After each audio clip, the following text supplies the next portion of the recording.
Okay, folks, I'd like to welcome you to the regular meeting of the St. Charles County Council, February 27th. We will start off with an invocation given by Pastor Scott Mays of Calvary Temple, followed by the Pledge of Allegiance led by Councilman Matt Swanson.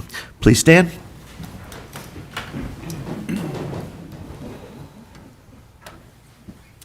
Let's pray. Heavenly Father, we come to you today and we thank you first and foremost for the ability we have to be able to live in such an incredible place. We thank you for these civic leaders that are guiding and directing our county and the surrounding areas, Lord, that are experiencing your blessing. And Lord, we don't take that for granted. We thank you so much for the blessings that you have given to each one of us here, to be able to live here, to be able to enjoy the freedoms that we have here. So Lord, we know that it's by your wisdom that you've given to them that we've been able to enjoy these. And so we ask you to continue to give them wisdom, knowledge, guidance, and direction. We ask that you continue to bless us. And most importantly, Lord, that we would just live together in peace and unity with one another so that we can allow our lives to be a light to one another. And we give you the praise for it in Jesus' name. Amen. Amen. pledge allegiance to the flag of the United States of America and to the republic for which it stands, one nation, under God, indivisible, with liberty and justice for all. Okay, please call the roll. Councilman Swanson. Here, ma'am. Councilman Brazel. Councilman Elam. Here. Councilman Hollander. Here. Councilman Hammond. Here. Councilwoman Schneider. Here. Councilman Baker. Here. Okay. First on the agenda tonight is public comments, and I'd like to remind those folks that to make sure you sign a card. In general, normally we allow 4 speakers, 3 speakers for and 3 speakers against. I know that we have an issue tonight where there's more than that, and we will waive the rule and allow more speakers on that particular issue. So, Claire? Carolyn Hendricks.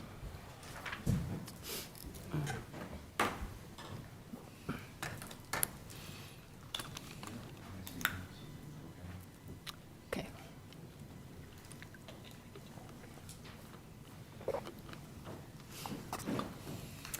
Hi, my Welcome. name's Carolyn Hendricks. I live at 1734 Cook Road. The pictures that are being shown are of my neighbor, not very much of a neighbor. The properties that we are here to discuss are both trailers that are zoned residential that are not being lived in. They're being used for business. The one who lives next door to me is some kind of a landscaping lumber company. As you will see, he is tearing up the property.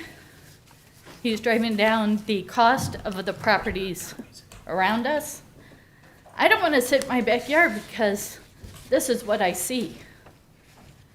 It's appalling what he's done to the property. If any of you would like to come by, feel free to stop by my house, come in the backyard, and take a look at what I see every day. And something has got to be done. Thank you. James Blackley.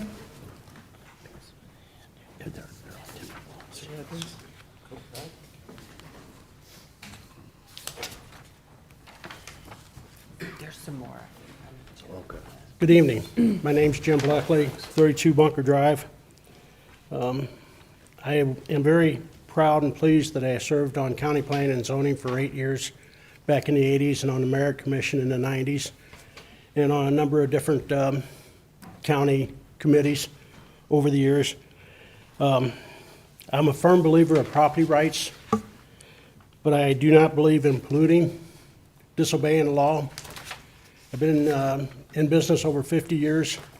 I've had every permit that I'm supposed to have. I pay all my taxes, I pay all my bills, and I'm outrageous that somebody can run a business and no matter who we call in the county, they refer us to somebody else.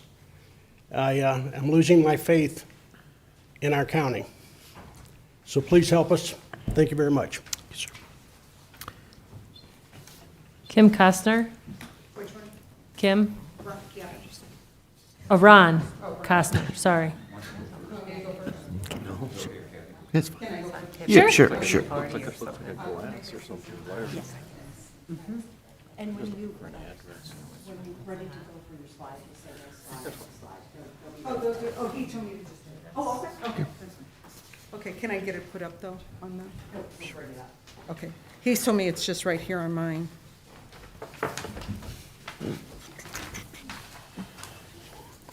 Can you put it up now?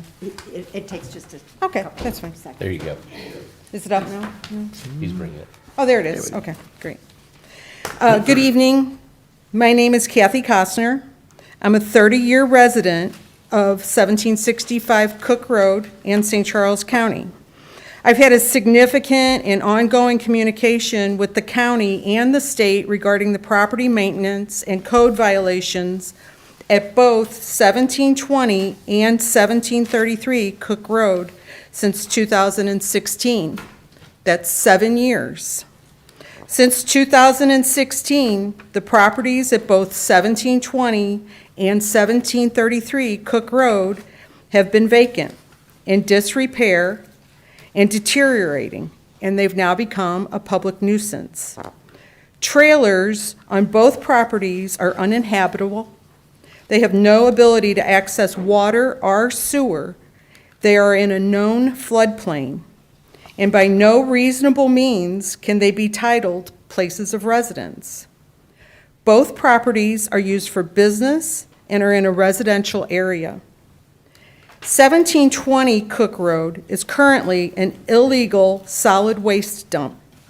The owner habitually burns hazardous solid wood waste and trash waste.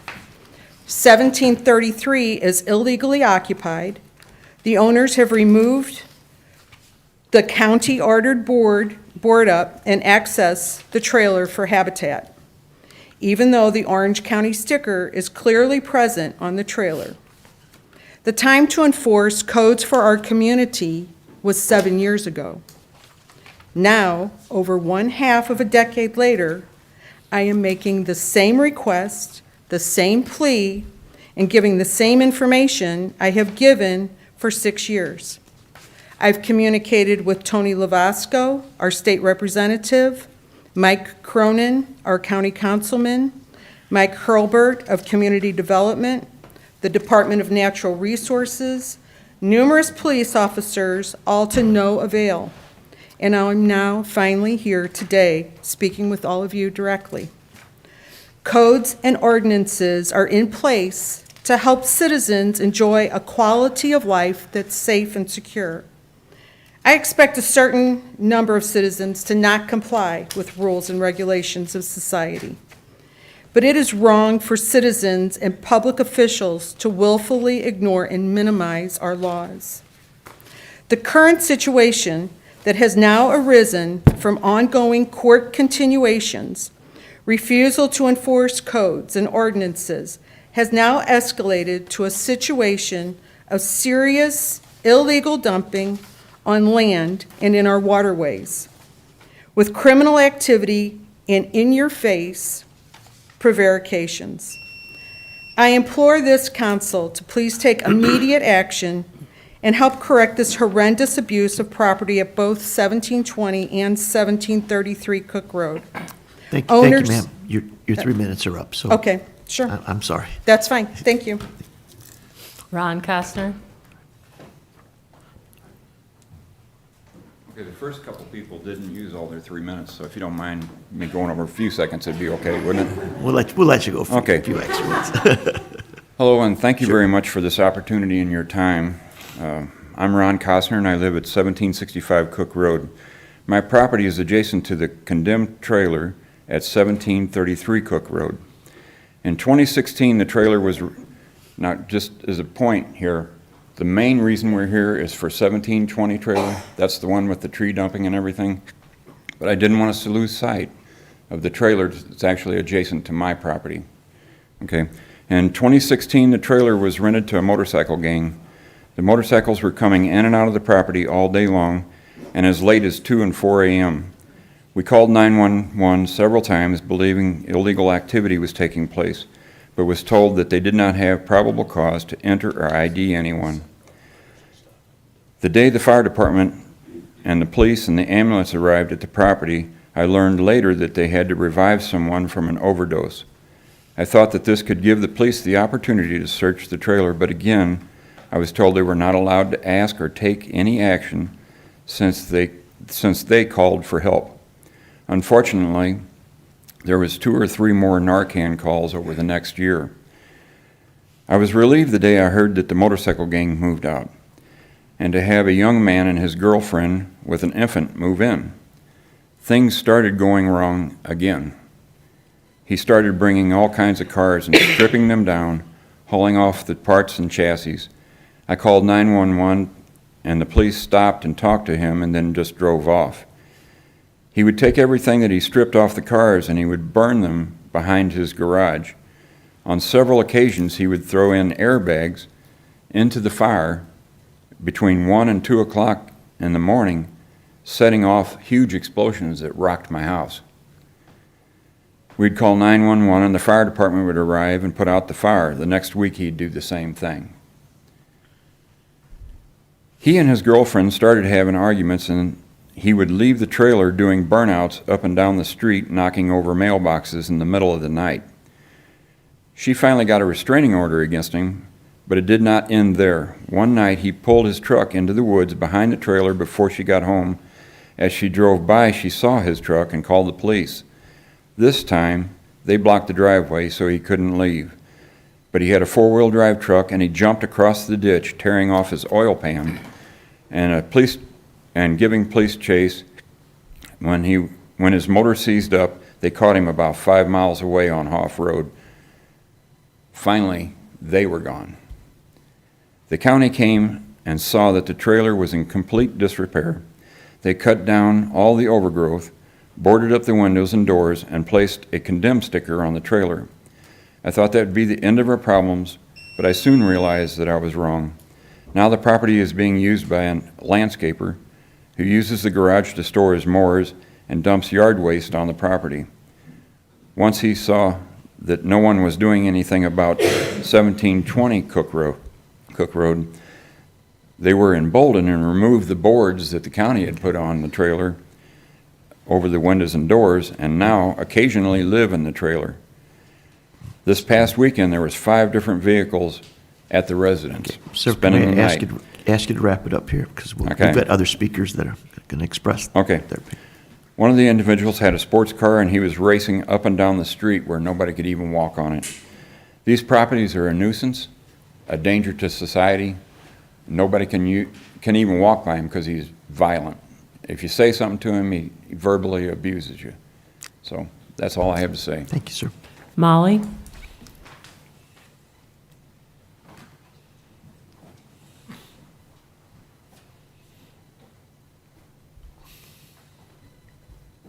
I'm nervous. Oh, Um, you shouldn't be. Go ahead. So, I actually brought my kids in here Sorry. because, this is really disturbing. You know, when you want to build your house and build your life, and your kids can't play outside, they have to smell the smoke, you hear the vibrations of bobcats. It's embarrassing. I like to go running. It keeps me healthy and it keeps me pretty much sane. Raising kids nowadays is really a challenge. I had my daughter went down Coke Road, and she wiped out in her little Razor scooter on the mud. And I try to go running. I'm getting chased by his 2 pit bulls. I mean, even the cop said I would have taken my flashlight and beat it. And he told the owner, I would have hit if my daughter was with me near pit bull came. And he goes, it's my property.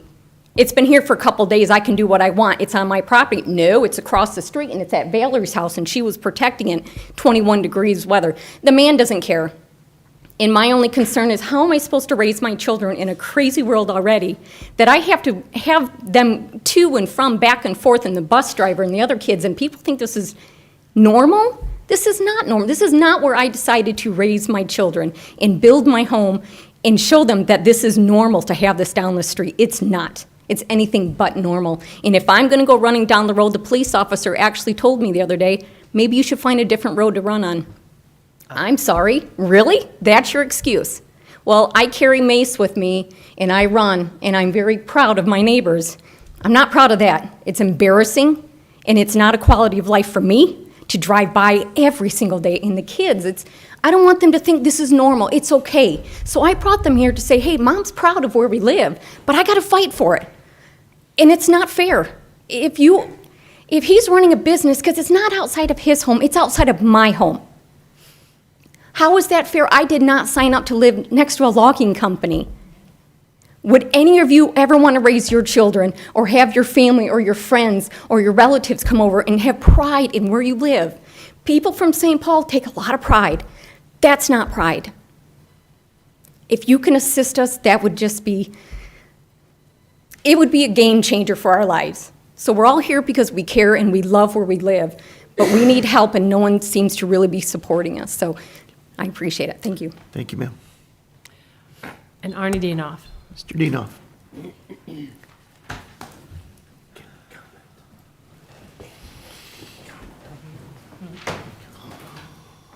Yeah, I think we should have somebody from staff come up and tell us what they're doing. Thank you, Mr. Chairman, members of the County Council. My name is Arnie C. A.C. Dienoff, County Public Advocate. And you know, I've been hearing about this story over on Coke Road for a number of years. It really saddens me, and I've talked to several officials, and it seems like nobody cares. Where are our county police enforcing the laws and regulations? Where is community development? The director's sitting right over here. Where is code enforcement and building enforcement when these people need you? You really ignored them for 2 years, and it's high time that you stood up and did something to help them.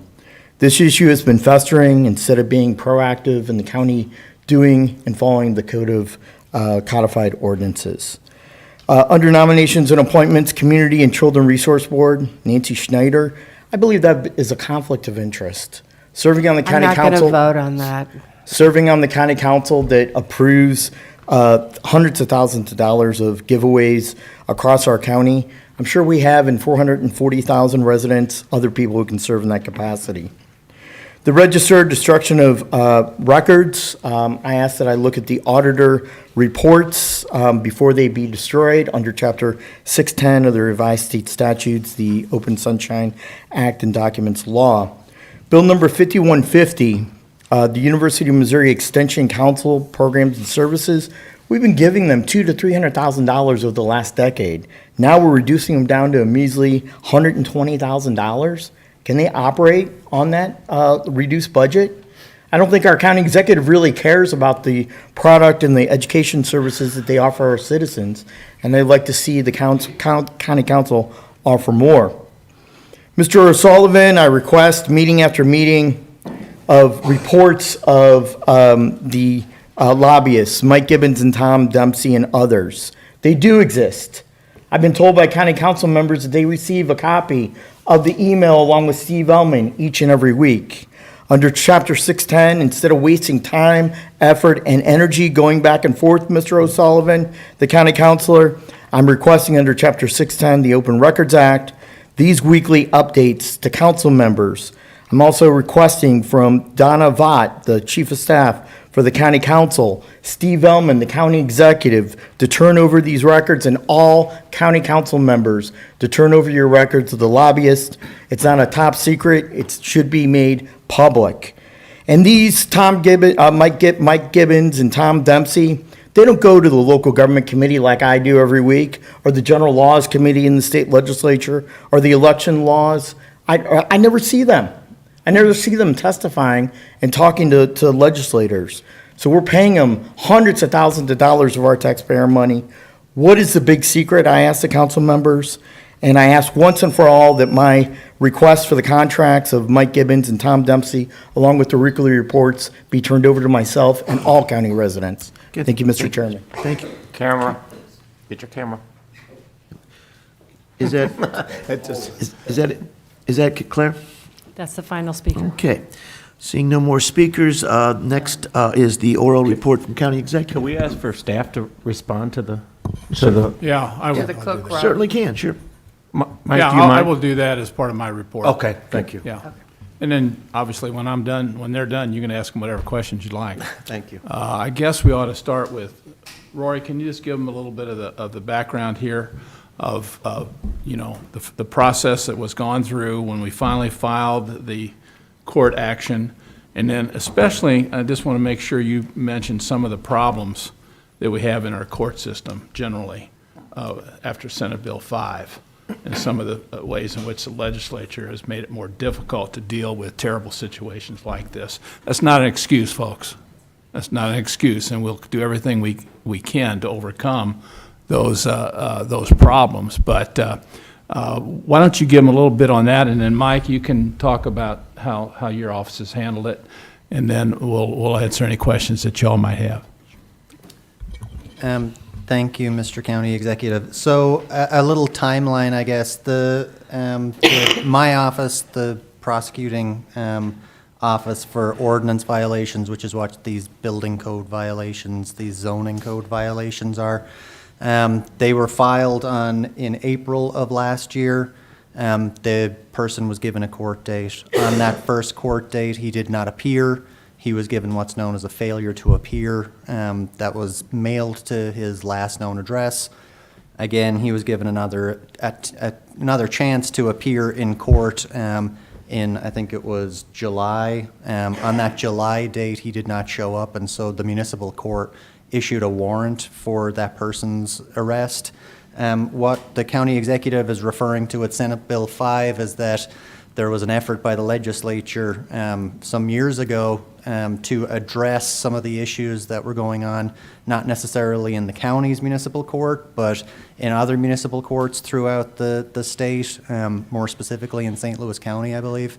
When it came to things like, the accusations were that the smaller municipalities were using traffic ordinance violations and these building code violations as a way of raising revenue rather than for what their intended purpose was, which is, as you've all identified, addressing quality of life issues.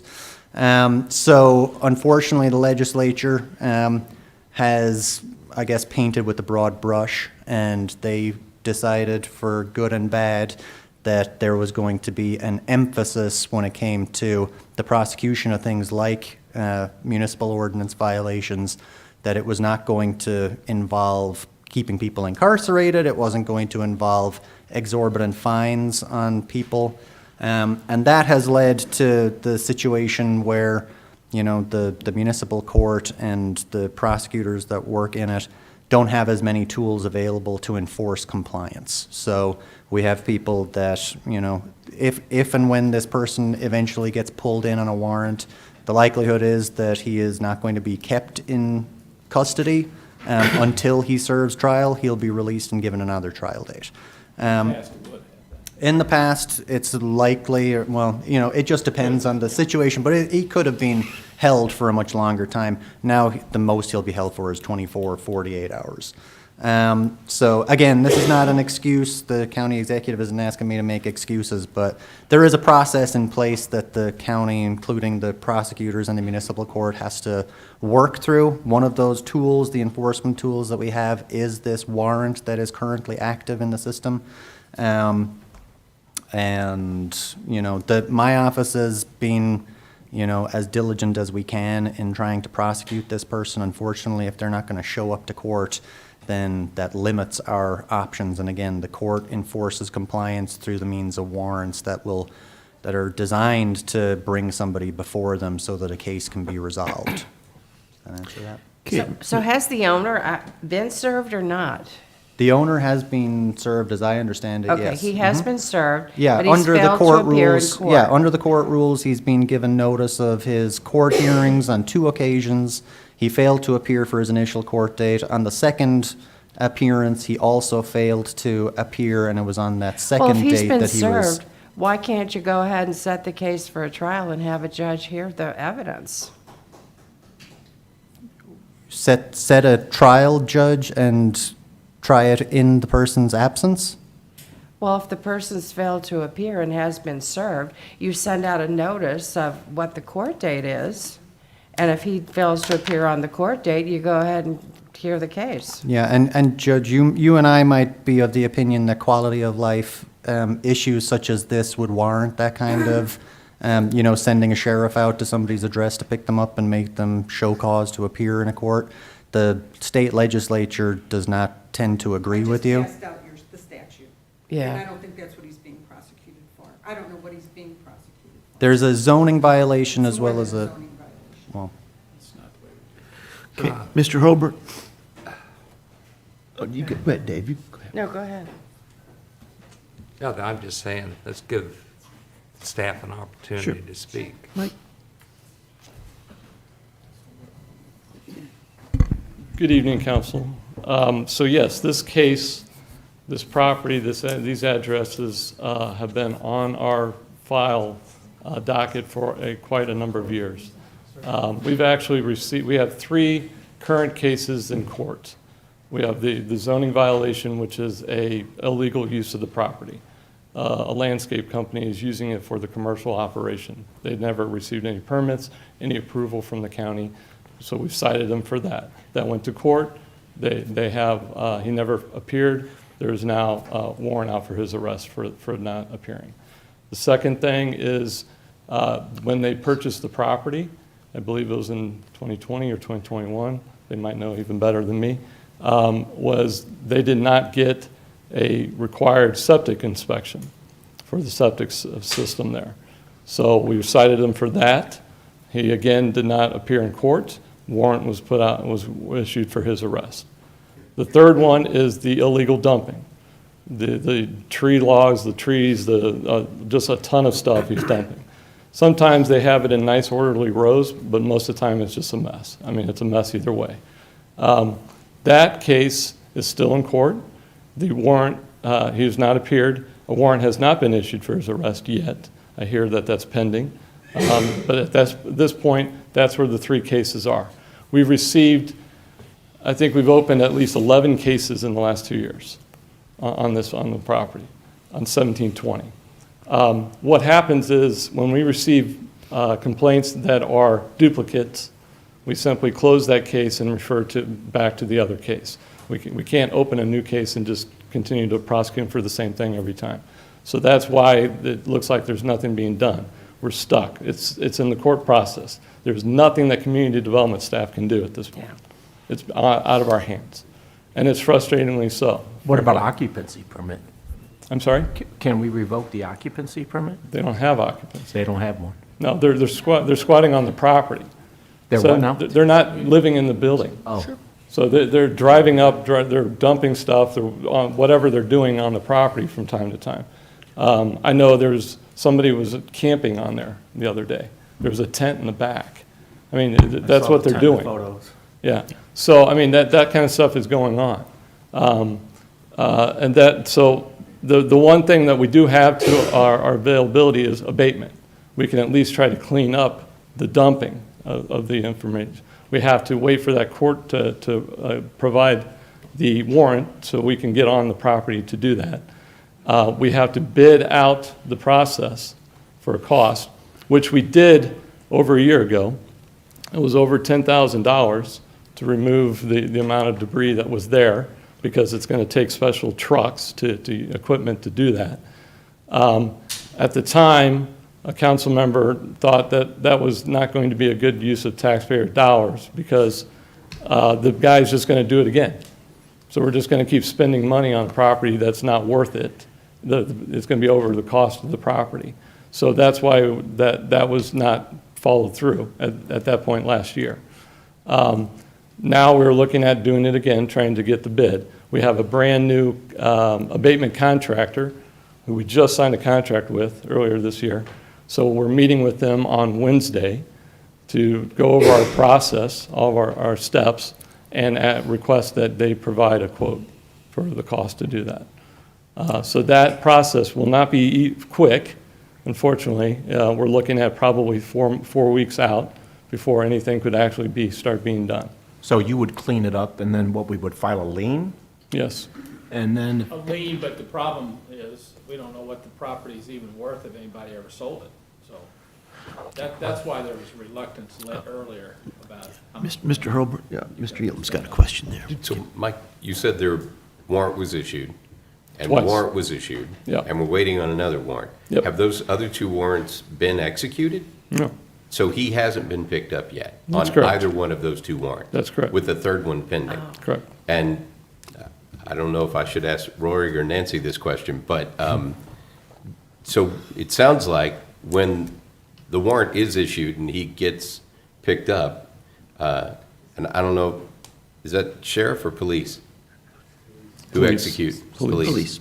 Okay. So when he gets picked up, it sounds like he can only be held for about 24 hours. That's correct, yeah. Is that per warrant? No, it's, 24 hours total? correct, yeah. So when he gets picked up, he has to be brought in front of a judge within that time period. And if he's not brought within a judge within that period, then he'd have to be released. Does he So- have to have both warrants heard at the same time? I believe that that's the matter of practice, that all warrants will be looked at by that particular judge at that time. They should be. Okay. It would be unusual not to. I thought he was served. Maybe I misunderstood that. He has had warrants issued, he's had his failure to appear, and he's had his initial summons. Those were all served, but he has not actually been picked up on his warrant yet.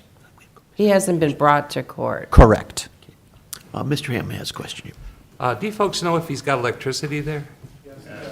He's not supposed to. We should So we think it's terminate his electric power. You can look into the Under the utility. building code regulations. Mr. So Swanson. if I may, I have met at these people's homes. I drive by this property twice a week from work to see what's going on. This has been going on for 7 years. Yeah. 7 years. The police have been called to this residence numerous times. He's given aliases and he's avoided them from picking them up and bringing them in. That's where our problem is. This group is tired. They're tired. And us as a county, in my opinion, we have failed them. We have failed them. 7 years to get this under control is unacceptable. 2 years is unacceptable.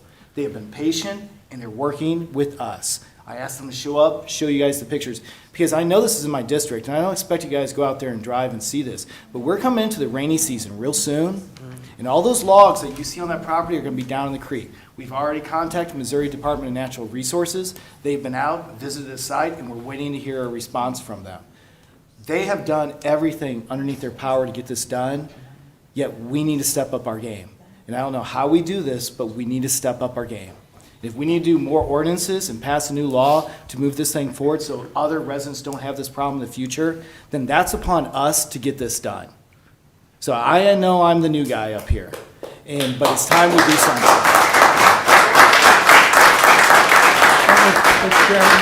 Yes. County May I Executive. ask a question, Sure. Mike? Mike, it's been 7 years, okay, but we've only been in court for how long? Since 21, So, 2 years? 2 years. Yeah. Yeah. And before that, I understand that the problem is we had to deal with like 3 different owners? Yes. Okay. It's changed In fact, I hands think multiple times. Joanne may have some questions along that line. What I'm showing is that this gentleman bought 1720 on 12/8 of '21, and 1733 he bought on 1/31 of '22. Well, he's showing up somewhere if he's buying property. I believe 1733 is a different owner. There's 2 lots on Yeah. I wonder Oh, if they there are know 2 what he lots there. looks like. Yeah, they're Get a two- special they're not even- process server, maybe. The key is they are different owners from over the 7 years ago, for sure. Yeah. But my point is, and we've talked about this in the past, is how much time do you spend trying to get these people to voluntarily comply? How many warnings?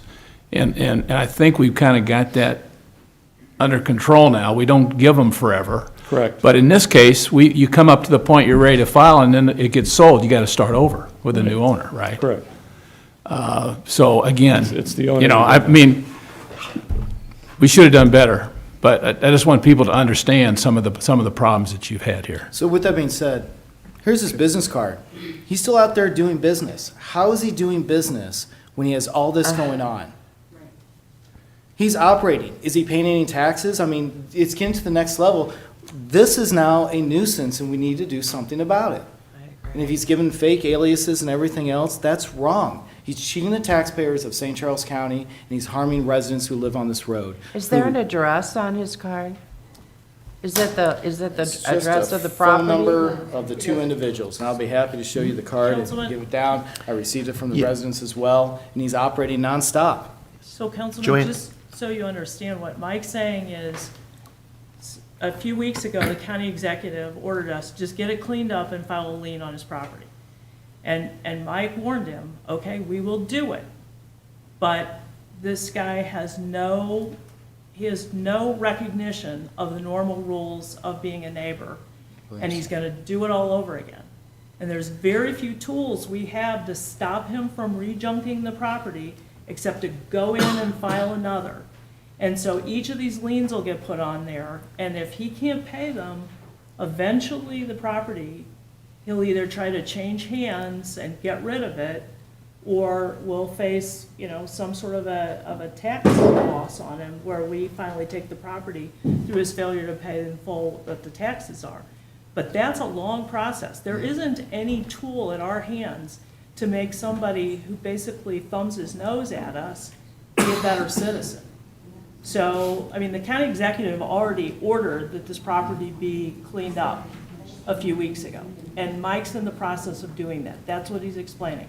He's a brand-new contractor, now he has to get the administrative warrant to get on there and clean it. And we will do that. It doesn't mean the guy's gonna leave the property cleaned up. No, I completely understand. I appreciate Okay. what you're saying there. But how can he continually operate a business and have a license in St. Charles County? Does he have a business license? We don't have business. It's a great question. Yeah, we don't have business licenses in that way. People get a license so that we know if they're a retail seller, if they're paying their taxes, but he doesn't need a license to be a landscaper. I would suggest that just because he has a business card doesn't mean he's operating a legitimate business. Thank you. I think he's freelancing this stuff. He's using the property as a dumping ground. The county would have no record of that business because he printed a business card and started handing it out. But that doesn't mean he's actually running a legitimate, recognized with the state, with the county business. To your point, there are no taxes being collected. He's not, I think he's proven he's not a good citizen all the way around, to put it mildly. The question I would wonder, and Chief, I don't know if you can help answer this question, but how can we get this guy picked up on 2 open warrants? Or is that not a fair question to ask the chief in an open meeting? But Even if you do, Councilman, he's gonna go to the jail, and a judge has to see him within 24 hours, and then he's gonna get put back out on the street, and he's gonna be told, here's the date you have to show up in court. And so then he'll probably default again, and they'll issue another bench warrant, and it'll be another turnaround. I fully understand this is a mouse wheel, right? I get that. But don't we have to follow the process either way? I mean, just to say we know how this story's going to turn out doesn't mean that we shouldn't go through the story. I mean, the guy should be arrested. He's got 2 warrants out, and he's obviously a bad neighbor. So we ought to, at the very least, arrest him, start the process. God willing, we have a St. Charles County judge that does whatever they can within their power, notwithstanding Senate Bill 5 and the limitations that they have to work under. Sometimes it's not always the county. Sometimes it's the county and we get handcuffed by those above us. Again, I know you don't care, but because you're stuck with where you are, and that doesn't help you. But trying to work within the limits that what we have, because we can't play by his rules and just ignore the rules just because he does. We still have to play by the rules. But I would think if we can at least get him arrested, get him in jail, let him go spend 24 hours in there, perhaps that's a window for us to go in and clean the property and get that out while he's cooling his heels. And then if we find a judge that can at least start this process over again, Dave brought up the fact, and I don't know how this would work, but I'm guessing he's paying a power bill somewhere if he's got power, unless he's stealing power from somewhere, which is definitely the way this guy sounds within the realm of possibility. But I mean, if you shut off the power, unless he's going to stay in that tent in the woods, and that's not going to happen when the rains start, because according to those pictures, he would be well up to his eyeballs in flooding Well- by that point, so the tent would be gone. With that, Mike, he's created quite the structure by using a outbuilding and creating a wood fort, I think would be the proper term around it, that he, Burning furnace and a makeshift shed. yeah. It's, Refrigerator, and he camps out there. yeah. It's not just a pop-up tent. He is creating a separate structure on it. So I think we've belabored this enough. I think staff understands where we're at on this. And you guys all have my number, and we're all talking nonstop. So if more stuff comes up, please let me know, and I will let you all know as well. That's why I asked them to come here, because 7 years is a long time to deal with something like this. And yes, we know it's changed hands, and we got to go through the process. All these residents understand that. They just want to see something happen. And it's about time it does. All right.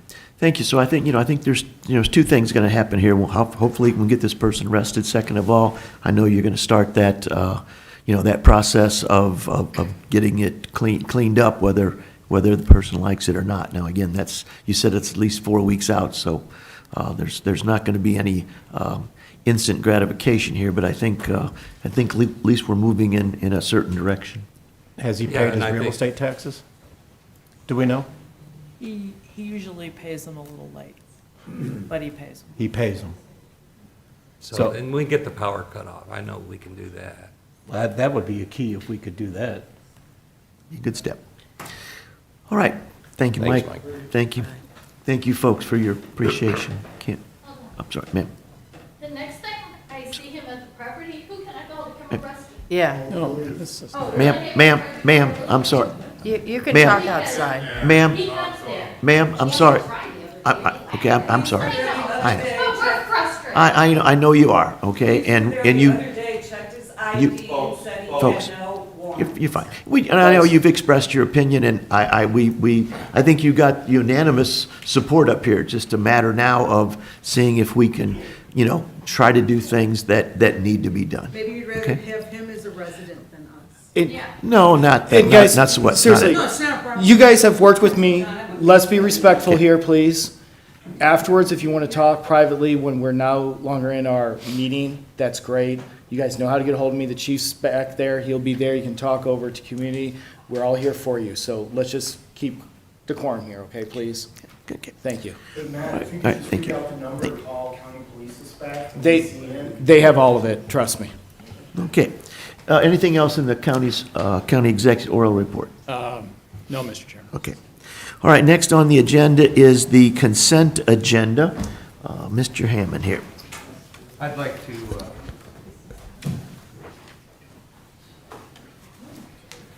remove the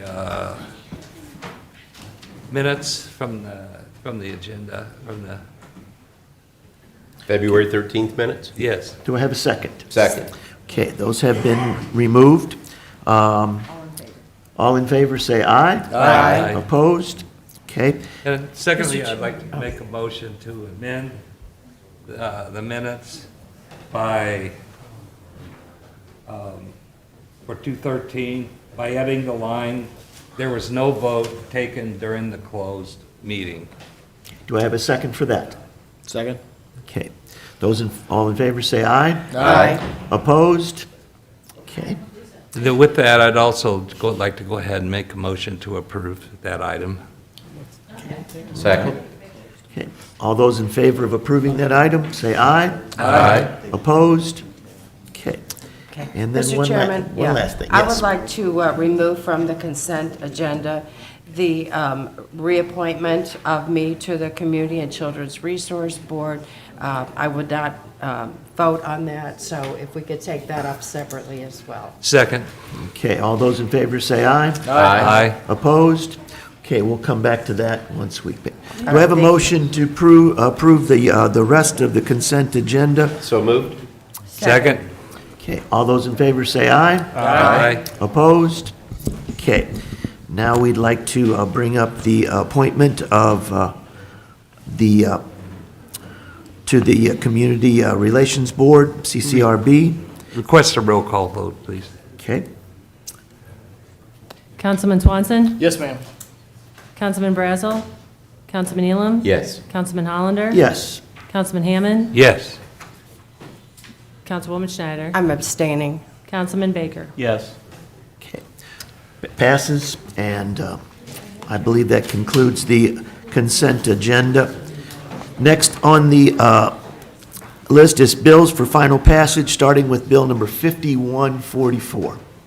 Bill number 5144, an ordinance approving execution of a congestion mitigation and air quality agreement with the Missouri Highways and Transportation Commission to coordinate the participation of St. Charles County in the cost of the Commission's public improvement for automated traffic signal performance measures to optimize traffic signal timings on the following routes: Jungerman Road from Boone Hills Drive south to Old Highway 94, Salt Lake Road from north of I-70 south to Spanish Trail Drive, and Spencer Road from Premier Parkway south to Willett Road. Okay. Any questions or comments on bill number 5144? Seeing none? Oh, okay, please call the roll. Bill number 5144, an ordinance approving execution of a congestion mitigation and air quality agreement with the Missouri Highways and Transportation Commission to coordinate the participation of St. Charles County and the cost of the Commission's public improvement for automated traffic signal performance measures to optimize traffic signal timings on the following routes: Jungerman Road from Boone Hills Drive south to Old Highway 94, Salt Lake Road from north of I-70 south to Spanish Trail Drive, and Spencer Road from Premier Parkway south to Willett Road. Councilman Swanson. Yes, ma'am. Councilman Brazel. Councilman Elam. Yes. Councilman Hollander. Yes. Councilman Hammond. Yes. Councilwoman Schneider. Yes. Councilman Baker. Yes. Okay, bill number 5144 passes. Next up is bill number 5145. Bill number 5145, an ordinance approving execution of a congestion mitigation and air quality agreement with the Missouri Highways and Transportation Commission to coordinate the participation of St. Charles County and the cost of the Commission's public improvement for automated traffic signal performance measures to optimize traffic signal timing on Main Street from Missouri Route P south to Pittman Street. Questions or comments on this particular bill? Seeing none, please call the roll. Bill number 5145, an ordinance approving execution of a congestion mitigation and air quality agreement with the Missouri Highway and Transportation Commission to coordinate the participation of St. Charles County and the cost of the Commission's public improvement for automated traffic signal performance measures to optimize traffic signal timings on Main Street from Missouri Route P south to Pittman Street. Councilman Brazel. Councilman Elam. Yes. Councilman Hollander. Yes. Councilman Hammond. Yes. Councilwoman Schneider. Yes. Councilman Baker. Yes. Councilman Swanson. Yes, ma'am. Okay, bill number 5145 passes. Next up is bill number 5146. Bill number 5146, an ordinance approving execution of a congestion mitigation and air quality agreement with the Missouri Highways and Transportation Commission to coordinate the participation of St. Charles County and the cost of the Commission's public improvement for automated traffic signal performance modules, signal optimizations on the following routes: Zumbell Road from I-70 south to Hawks Nest Drive, Newtown Boulevard, Elm Street from Mueller Road south to Elm Point Industrial Drive, First Capitol Drive, Kings Highway Boulevard from Elm Street south to West Clay Street, and Fifth Street to Jefferson Street south to Main Street. Questions or comments? Seeing none, please call the roll. Bill number 5146, an ordinance approving execution of a congestion mitigation and air quality agreement with the Missouri Highways and Transportation Commission to coordinate the participation of St. Charles County and the cost of the Commission's public improvement for automated traffic signal performance modules, signal optimizations on the following routes: Zumbell Road from I-70 south to Hawks Nest Drive, Newtown Boulevard, Elm Street from Mueller Road south to Elm Point Industrial Drive, First Capitol Drive, Kings Highway Boulevard from Elm Street south to West Clay Street, and Fifth Street to Jefferson Street south to South Main Street. Councilman Elam? Yes. Councilman Hollander? Yes. Councilman Hammond? Yes. Councilwoman Schneider? Yes. Councilman Baker? Yes. Councilman Swanson? Yes, ma'am. Councilman Brazel? Okay, bill number 5146 passes. Next bill for final passage is bill number 5147. Bill number 5147, an ordinance approving an agreement with the Missouri Highways and Transportation Commission for preliminary engineering funding for improvements needed to reduce congestion on the improvement of Route N from Route Z to Route I-64, Route 364. Questions or comments on this particular bill? Seeing none, please call the roll. Bill number 5147, an ordinance approving an agreement with the Missouri Highways and Transportation Commission for preliminary engineering funding for improvements needed to reduce congestion on the improvement of Route N from Route Z to Route I-64, Route 364. Councilman Hollander? Yes. Councilman Hammond? Yes. Councilwoman Schneider? Yes. Councilman Baker? Yes. Councilman Swanson? Yes, ma'am. Councilman Brazel? Councilman Elam? Yes. Okay, bill number 5147 passes. Next up is bill number 5148. Bill number 5148, an ordinance authorizing the county executive to execute an intergovernmental agreement, field placement agreement with the Missouri State University. Questions or comments? Yes. Mr. Hammond? I believe that we've been given the same amount to Missouri State. Is this as part of the, Oh, Councilman, that's the bill for introduction. This is a placement agreement for externs and interns. Oh, okay. From the University of Missouri for I'm people who want sorry. to go into like nursing or that Missouri type of State. thing. Missouri State, pardon me.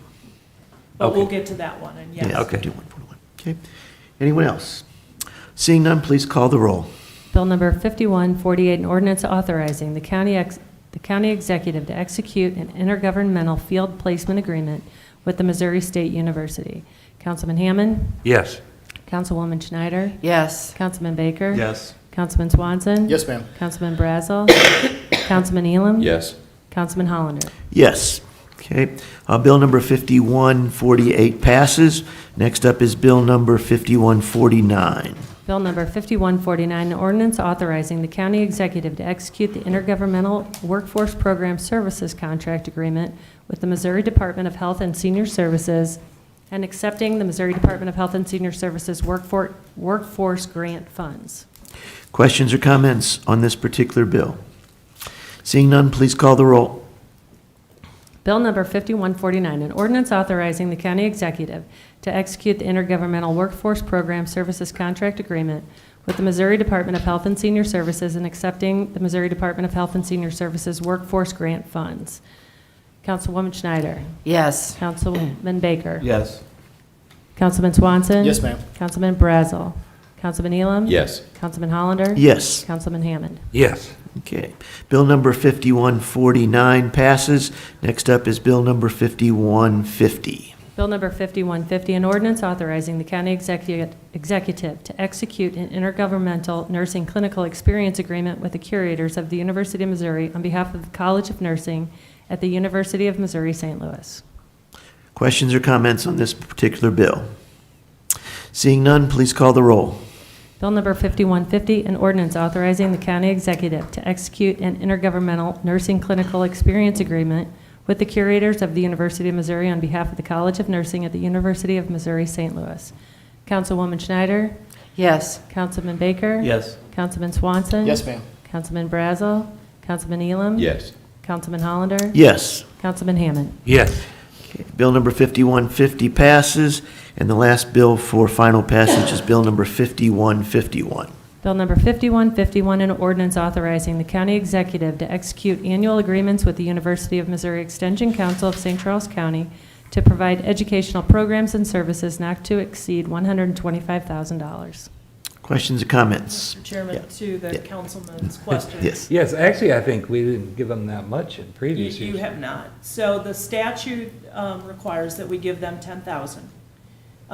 For a decade or more, we've been giving them 100,000. There was a brief period of time where they got a little bit more than that prior to that, but they've gotten 100,000 for about the last decade. And then this year, they came to us and they said that they had some damage to the building from deferred maintenance and also from some flooding on the property. And so we included a one-time amount of $25,000. So they're getting $125,000 this year. Thank you. Yeah. Mr. Chairman? Yes. Was it 16 years ago that we looked at this, and at that time, I think we checked, what was St. Louis County putting in the city of St. Louis? It was like $10,000, right? Yeah. I mean, St. Louis County with 1 million people. But the idea was, this is mainly agricultural extension, and, obviously, we don't have as much need for it now as we did 50 years ago, but we still have agriculture. So I think what we're doing is probably appropriate. But I just want you to know, we're being a lot more generous than we have to. And if you decide that you want to be more generous in the future, we can talk about it. Yeah, the people that I know that have used this program rave about it. I think the problem is not enough people in St. Charles County know about the programs and what is being offered by this extension program. I used it, 10 years ago. I sent them a soil sample, and they told me why my grass wasn't green. So there are a lot of things people don't know about that they could use it. They have a new director who's very driven and is getting out into the community to make the programs known. Bob and I are meeting with her regularly, along with a member of her board, usually the board president. So she's very enthusiastic about making the various programs known in the community, and she's trying hard to do that. I believe she came and visited us not very long ago.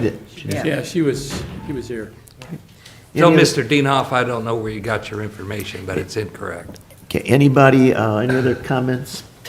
Okay, please call the roll. Bill number 5151, an ordinance authorizing the county executive to execute annual agreements with the University of Missouri Extension Council of St. Charles County to provide educational programs and services not to exceed $125,000. Councilman Baker? Yes. Councilman Swanson? Yes, ma'am. Councilman Brazel? Councilman Elam? Yes. Councilman Hollander? Yes. Councilman Hammond? Yes. Councilwoman Schneider? Yes. Okay, bill number 5151 passes, and that concludes bills for final passage. Next up is bills for introduction, starting with bill number 5153. Bill number 5153, requested by Sarah Evers, sponsored by Terry Hollander. An ordinance amending certain sections, 205.020, 205.040, 205.064, 205.110, 205.120, 205.130, 205.140, 205.142, 205.145, 205.147, and 205.180 of the ordinances of St. Charles County, Missouri, animal regulations. Questions or comments on 5153? Mr. Chairman, Yes. I would note for our two new council members, the reason you see our bill style, where we set forth all the sections that are being amended, is there's a provision in the charter that requires us to do that. If I could, sir. Yes. Thank you. Is this just cleaning up the language? Because going through it, I noticed like ferret was added to it and removal of dog from certain section to animal. Is it just the normal cleanup? It is, for the most part, normal cleanup. Recently, after the passage of the dog fighting thing, the department had to deal with a major, both federal and local investigation that crossed two counties into a massive cockfighting operation. And so, since we only outlawed the dog fighting, they did expand it to other animals. And then similarly, they had some things around quarantining of dogs and that, and they wanted to add some health risk. Other than that, I think it's largely just cleanup of language. That's correct, yeah, clerical errors, there's some typographical errors when it comes to citations to other parts of our code of ordinances. Because looking through it, the ones that I saw was adequate shelter, adequate control, water, and some of the other ones that weren't in there Exactly. previously. And also the animal at large, which I think gives a little bit more teeth to the ordinance moving forward. So I think this is really good. Thank you. Thank you. All right, any other comments? Okay, moving forward, the next bill for introduction is bill number 5154. Bill number 5154, requested by Chief Kurt Frizz, sponsored by Terry Hollander. An ordinance authorizing the county executive or his designee to execute a memorandum of understanding with the American Red Cross to define a working relationship between the Red Cross and St. Charles County Regional Emergency Management to prepare for, respond to, and recover from emergencies and disasters. Questions or comments on this particular bill? Seeing none, the last bill for introduction is bill number 5155. Bill number 5155, requested by Chief Kurt Frizz, sponsored by Terry Hollander. An ordinance authorizing the county executive or his designee to execute award letters, awarded agency contracts, and property transfer documents from the Office of Justice Programs, the OJB, for receipt of funds in the amount of $11,642 from the Edward Byrne Justice Assistant Grant Program, and further amending the 2023 budget adopted by Ordinance 22-087 by providing supplemental appropriation and transfer of funds to accommodate acceptance of a JAG grant to purchase a mobile polygraph system. Okay, questions or comments on this particular bill? Okay, seeing none, are there any table bills to be removed from the table? Okay, Seeing none, how about announcements and miscellaneous? County Executive. Mr. Chairman, I guess I want to congratulate you. I thought you handled it well when we had people want to, yell at us from the audience. And I guess I just don't understand what the people that, some of those same people came up and talked and were, I thought, extremely rational, and yet at the end, we have that type of behavior, and I don't know what we can do to discourage it. But anyway, it's a tough job. I thought you did a good job. Thank you. All right, anything else? Yeah, I want to thank staff. I had the opportunity to tour quite a bit of our facilities with Ms. Lakeham, and it was very enlightening. So I really appreciate you taking a tremendous amount of time with me to go over to the jail, the Juvenile Justice Center, going through and seeing all that. And if you guys haven't had the opportunity to go through that, I highly encourage you. So thank you very much for taking the time to do that I for too me. want to thank you, Joan, for spending the day. It was very enlightening. The jail is something that is eye-opening. Always remember that. And I want to thank John for the response you gave Tara Rath on her house. Thank you. I just think staff's been doing a great job. So, Well, thanks for making the time available, we appreciate it, and. I still need to these- see the, I know, you guys see Okay. Juvenile, these other council members have made those same tours, so we all appreciate the time you spent. Okay, anything else? Motion to adjourn. Second. Okay. Okay, meeting is adjourned. Thank you.